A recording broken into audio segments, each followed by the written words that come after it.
My name is Ava Pierce. I'm 29, Army to the bone, the kind of person who still folds t-shirts into perfect rectangles without thinking about it. 6 weeks ago, I was counting down the days until my next guard drill and finishing night classes on the GI Bill, stretching rent and grocery money like paracord.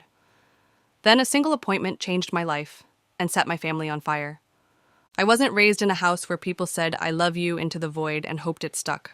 My parents, Ethan and Serena, were always around, present for pictures, absent for everything else.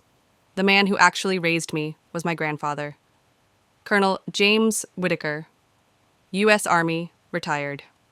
My mother's father. The colonel moved like a metronome. Even in his 70s, he was up before sunrise, running the quiet streets with a reflective belt that had seen more duty stations than some lieutenants. I spent summers in his small, brick house on the edge of town, the lawn squared off like a parade field.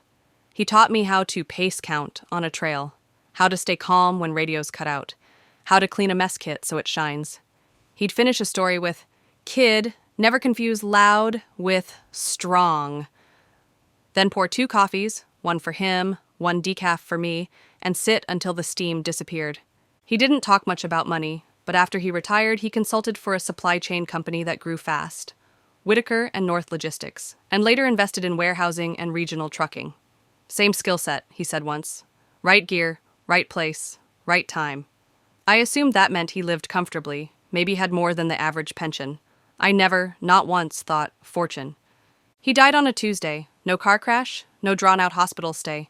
He was leading a charity ruck for the VFW, handed his pack to a younger vet with a grin, and went to one knee. The doctors said aneurysm and instant. I heard gone. The wake was a blur of brass and handshakes and men in suits who'd once worn uniforms. My parents handled the venue like it was a product launch. My younger brother, Landon, flew in from Austin with sunglasses he kept on indoors and a habit of taking calls mid-condolence.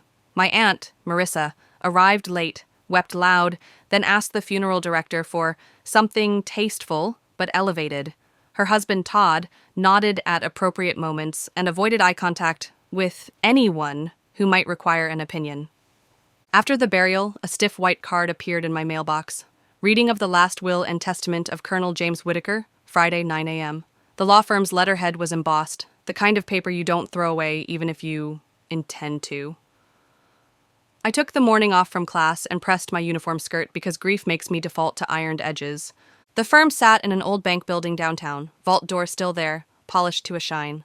Elaine Park, the colonel's attorney for decades, she said, greeted me with the steady voice of a person who files chaos alphabetically. Her conference room held water glasses, tissue boxes, and a view of the courthouse. I sat on the far side of the table because muscle memory told me to keep the exit in sight. My family filed in like a small parade. Ethan checked his watch, Serena adjusted a silk scarf, Landon filmed a quick story for his followers, then pretended he hadn't. Marissa made a show of hugging me, perfume and tragedy mixed in the air. Todd hovered. "Thank you for coming," Elaine said. "Before we begin, I want to be clear. Colonel Whitaker updated his will last year, after comprehensive medical evaluations confirming full capacity. He recorded statements explaining his decisions. There's a video to accompany the reading." Ethan leaned back. "Let's be efficient, Miss Park. Jim knew how these things go." Elaine opened a folio and read through the legal framework. My eyes landed on a black box in the corner. Camera lens, red light off. Then Elaine reached the section that mattered. Colonel Whitaker bequeaths the entirety of his estate, liquid assets totaling approximately $9 million, an investment portfolio valued at approximately $14 million, real property including his residence and 2 warehouses valued at $4.5 million, and his 22% interest in Whitaker and North Logistics to his granddaughter, Ava Whitaker Pierce. The room didn't go quiet. It went dense, like the air found gravity. Elaine continued. "He makes no provisions for his son-in-law Ethan Pierce, his daughter Serena Pierce, his grandson Landon Pierce, his sister Marissa Keene, or her spouse Todd Keene. He states that he provided for them during his lifetime, and he has left recorded reasoning for his decision." Landon slapped the table so hard his rings clicked. "You can't be serious," he said. "Ava's a part-time soldier and a broke student. She can't manage." Serena turned to me with a smile that never reached her eyes. "Sweetheart," she said, breathy and soft, the way you talk to a skittish cat. "This is a misunderstanding. Of course the assets will be shared. Your grandfather wanted, Elaine clicked a remote. The wall screen lit. There he was, the colonel in his favorite chair, a framed Ranger tab behind him, chin lifted, like he could still smell the motor pool. "If you're watching this," he said, "I've stepped off. Don't make a fuss. I've done enough fussing for one life." He took a breath. "Serena, I love you, but you and Ethan turned money into a measure of worth. You taught Landon that access was the same as earning. Ava learned something different because she wanted to. She showed up. She kept showing up." He looked directly into the camera. "Ava understands that money is a kit bag, not a trophy. She won't spend it proving anything. She'll build something with it. That's why it's hers." The video ended on a small smile I could feel behind my ribs. Elaine let the silence sit a beat, then closed the laptop. Ethan stood, palms flat on the table. "This is absurd. I'll be contesting. We'll have a judge sort out whatever—" Elaine handed him a stapled packet. Colonel Whitaker underwent an evaluation with 2 independent neurologists and a clinical psychologist prior to signing. He recorded video journaling of his daily life, including his reasoning. He also kept detailed notes of interactions with family members over the past decade. She handed similar packets to each person. "The colonel anticipated your response. I am obligated to inform you that contesting the will be prohibitively expensive, and given the documentation, unlikely to succeed." Serena turned, and her voice came sweet again, coating the words like frosting over cardboard. "Ava, darling, you wouldn't do this to your family. You'll let your father manage things. It's a lot of responsibility. Take a portion, buy a nice place, and let the grown-ups handle the complex parts." I didn't answer. The room felt like a range day with crosswinds. Elaine slid a thick envelope toward me. "House keys," she said quietly. "Account summaries. Contact information for the colonel's advisors. We'll walk through it together, at your pace." The meeting dissolved the way families do when a storm rolls in. Everyone moving, no one leaving. Ethan cornered me at the elevator. "You'll come to the house tonight," he said. Not a question. 6 o'clock. We'll make a plan. Don't be foolish." I nodded. I learned in uniform that sometimes the only move is to buy time. I drove for an hour without remembering street names, then pulled into a trailhead lot and sat with my forehead on the steering wheel. The envelope on the passenger seat glowed in the late sun. I turned the key over in my hand, the gold tag stamped Whitaker Residence, and steadied my breathing. In through the nose, out through the mouth. Box it, control what's yours to control. At 5:58 p.m., I parked in front of my parents' house. Glass, granite, and landscaping cut to the inch. Inside, Ethan stood at the fireplace, tumbler in hand. Serena perched primly, Landon sprawled, scrolling. Marissa paced. Todd stared out the window and pretended the world was interesting. "Sit," Ethan said. I sat near the door. Operational habit. "Let's dispense with theatrics," he began. "Your grandfather meant well. You are not equipped for this. You'll sign over control of the estate to me. I'll ensure it is allocated appropriately. You'll receive 10%. That is generous." I took in the numbers. 10% of what Elaine had read would still change a life. "And who decides appropriately?" I asked. "I do," he said, not blinking. Landon leaned forward. "I need $5 million up front," he said. "Seed for a platform we're building. Tokenized real estate backed by influencer portfolios." Marissa cut him off.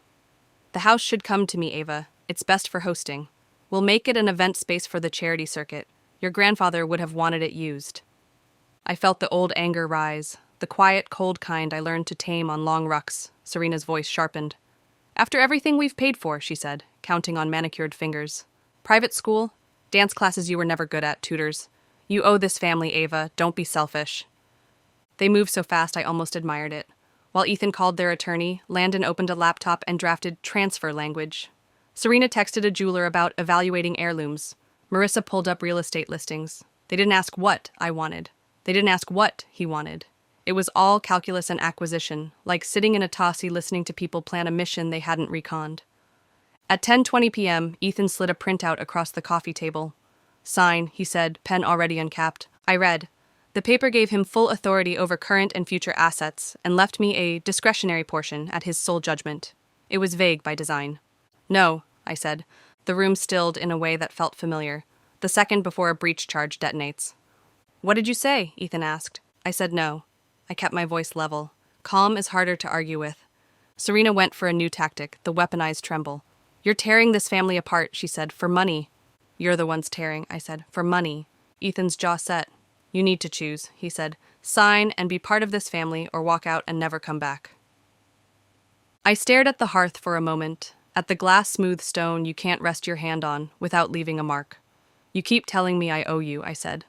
But you never once sat through a downpour on a field problem or collected me from an airport at 0200 when the flight got diverted or read a single one of the postcards I sent from the sandbox. The only person who ever asked who I wanted to be is the one you're trying to erase. Get out, Ethan said, teeth bared. You're done here. I stood. I have my own apartment, I said. No, you have a unit in a building owned by my LLC, he replied. Lease terminated as of tonight. I felt the floor tilt. It didn't show on my face. You have 30 minutes, Serena added, checking her watch, to collect essentials. Locks change tomorrow.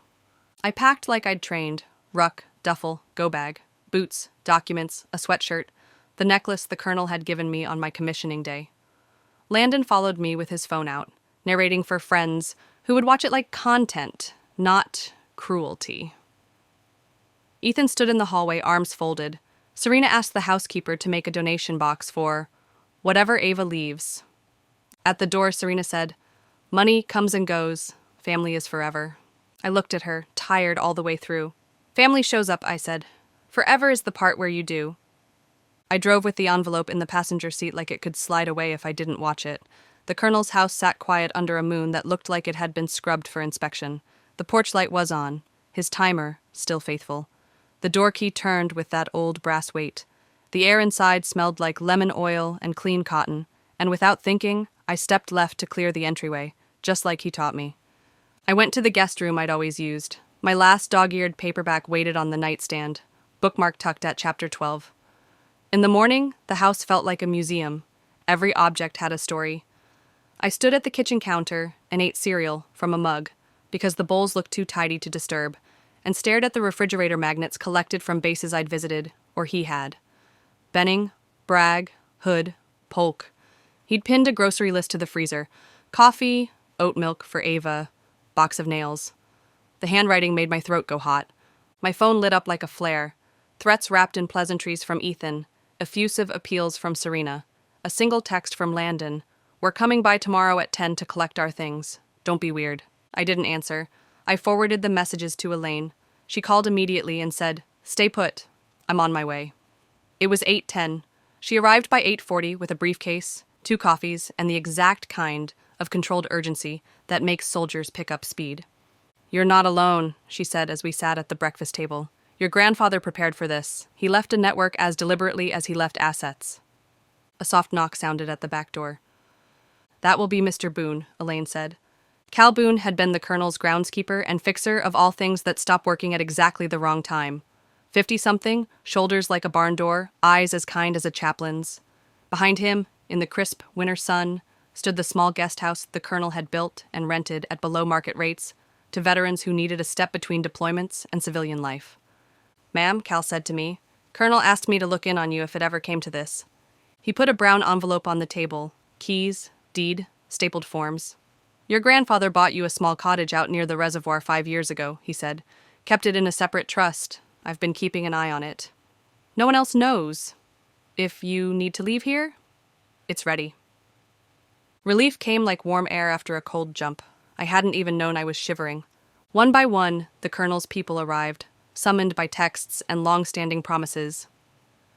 Priya Desai, the financial advisor who'd talked the colonel out of risky bets, walked me through the portfolio with plain words and color-coded tabs. He liked dividends, she said. He hated fads. Rosa North, co-founder of Whitaker and North Logistics, brought reports and a promise. Your grandfather insisted on profit sharing and retirement matching for all staff. We keep that. Or I walk. Chief Marcus Daniels, the police chief, stopped by on his day off, hugged me like a niece, and said, We will be nearby tomorrow. Civil matter until it isn't.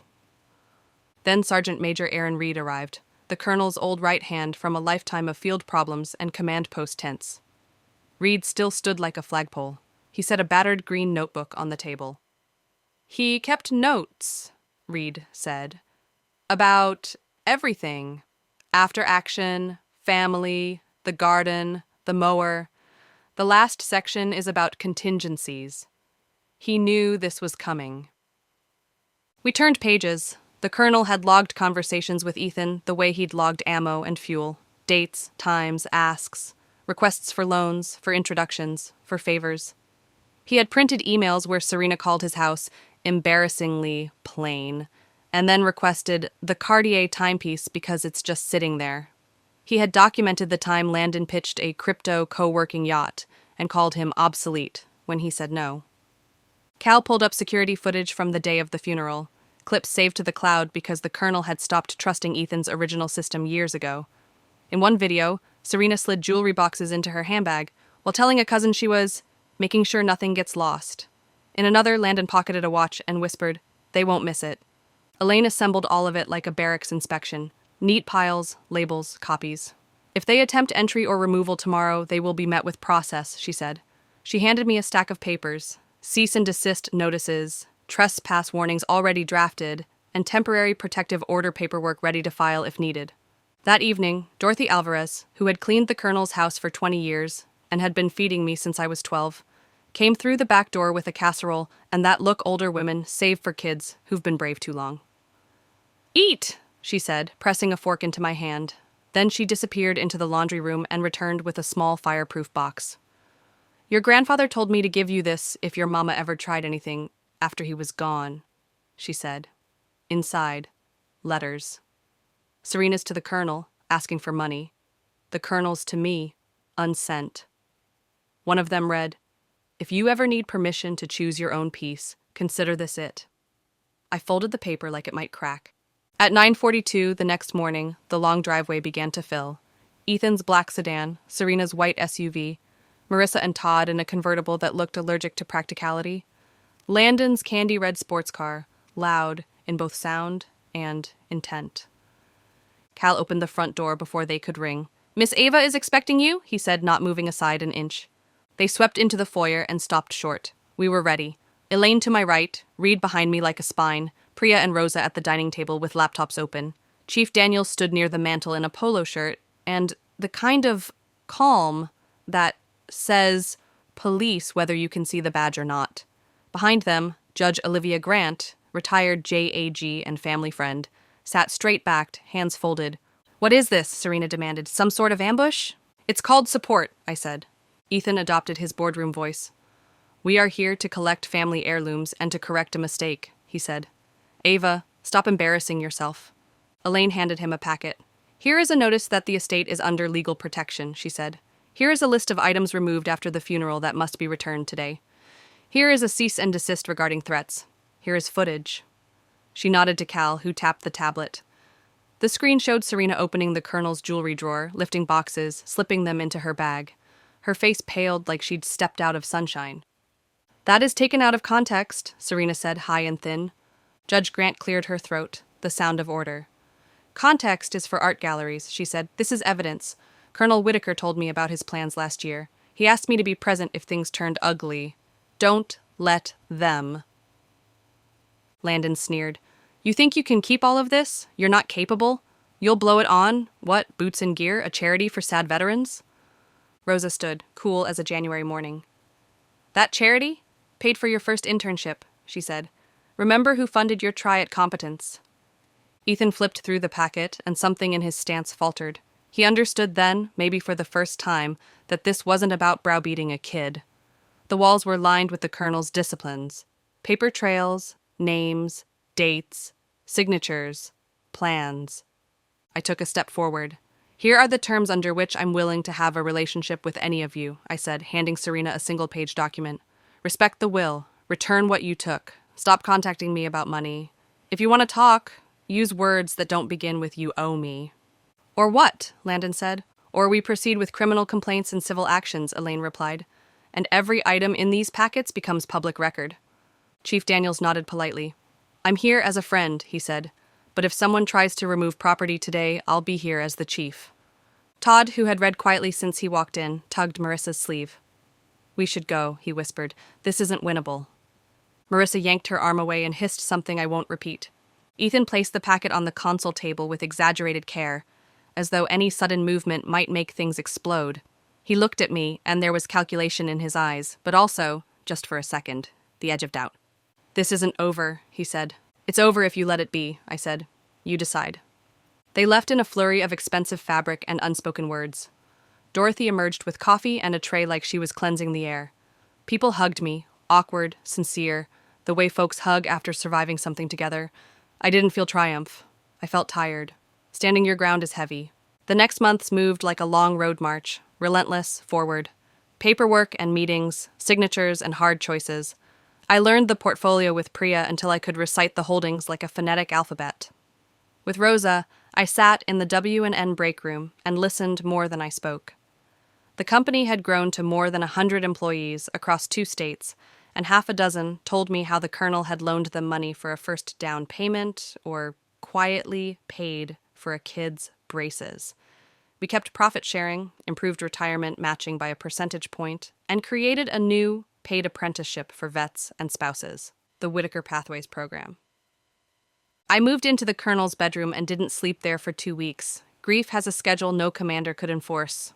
On nights when the house felt too big, I slept on the guest room floor in a sleeping bag and woke with creases on my cheek and a small sense of relief.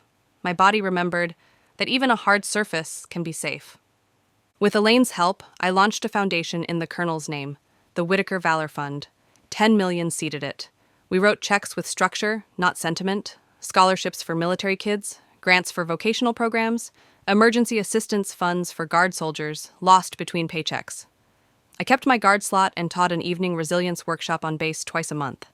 On Saturday mornings, the colonel's backyard filled with people, rucking under a sky he would have called good weather to earn your breakfast. My parents tried to re-enter my orbit the way you try to slip into traffic without a blinker. Serena sent an email offering to grace the board with a sophisticated aesthetic. Ethan asked for a bridge loan when a real estate deal cooled. Landon texted me a deck for a startup that spelled its own name 3 different ways. I responded to each with the same 2 sentences. I hope you're well. The terms haven't changed. Some nights, when the house had settled and the refrigerator hummed like a far-off generator, I would sit in the colonel's chair and read his green notebook. There were field notes and grocery lists, and a line I copied and kept in my wallet. Steady wins. More wars than stubborn. I tried to make decisions he'd respect. No to what fed ego, yes to what fed people. In late fall, I visited his grave. The lawn crew had trimmed the edges to a crisp. Someone, Dorothy probably, had left a small flag. I felt ridiculous talking to a stone, but that's grief too, doing what feels silly, because the alternative is not doing it and feeling worse. I'm trying to do this right, I said. We kept profit sharing. The apprenticeship spots filled in a day. The Valor Fund covered rent for a soldier whose deployment orders slipped a month. You'd hate the website I built, but you'd like the outcomes. I thought of the small cottage by the reservoir. Cal had replaced the water heater and painted the porch a shade of blue the colonel would have called showy, and then sat on anyway. I go there when I need quiet, stack logs the way he taught me, split, seasoned, stacked with patience, and light a fire with 1 match. In December, we hosted the Foundation's first scholarship ceremony. 20 kids stood on a stage in pressed shirts and thrift store dresses and cried in the way teenagers fight not to cry. One, Maya Rodriguez, hugged me with the kind of gratitude that shakes a person.